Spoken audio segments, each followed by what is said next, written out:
Good morning, friends. As we continue to consider the internal nature of God's law, let's go all the way back to Genesis chapter 4.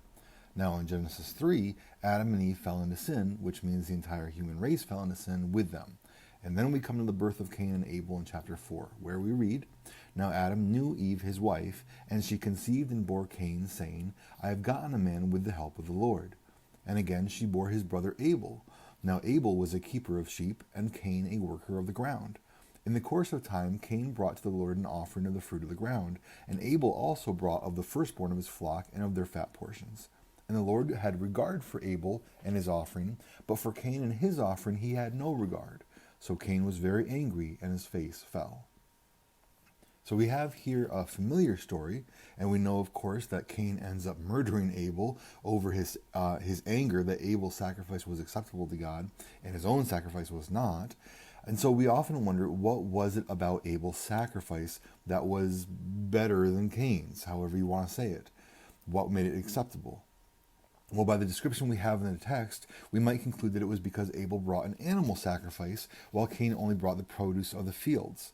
We often think about the Old Testament sacrifices being that of bulls and goats with the shedding of blood, and so perhaps it was because Abel's sacrifice had that shedding of blood. But we're not actually told what kind of offering this was supposed to be. And there are sacrifices in the law of God that were not based on blood, but actually on the giving of grain, the fruit of the ground. So I don't think the animal versus plant thing is really what made one offering acceptable and the other one not. Now, something else to consider is that the text pretty generically says that Cain brought an offering of the fruit of the ground.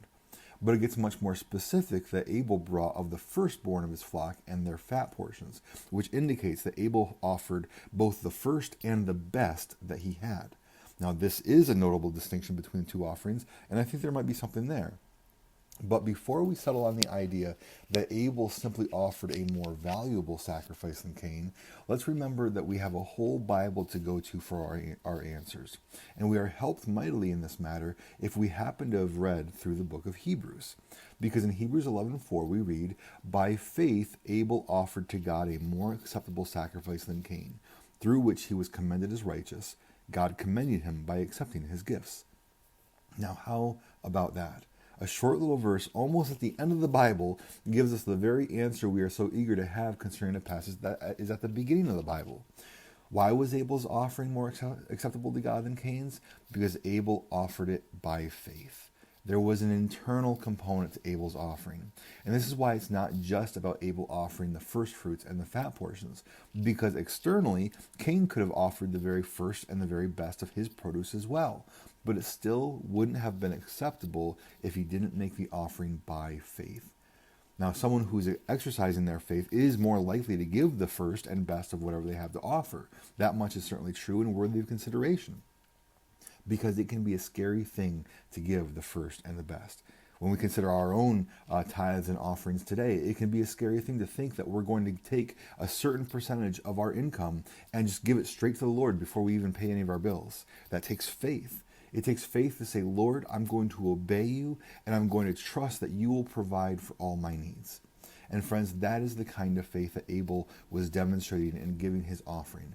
And that's why the Lord accepted his offering, and in doing so, commended Abel as being righteous. Abel wasn't righteous because of the offering he gave. He was righteous because of the faith that led him to give it.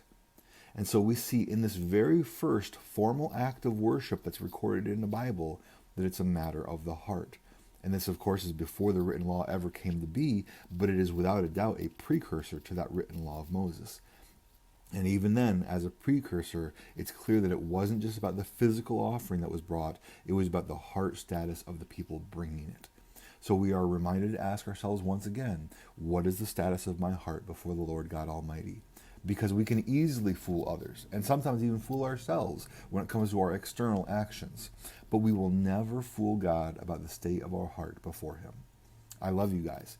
Rejoice in the Lord for His salvation. Rejoice from the very depths of who you are, because He is good. Have a good and godly day, and I can't wait to see you next time.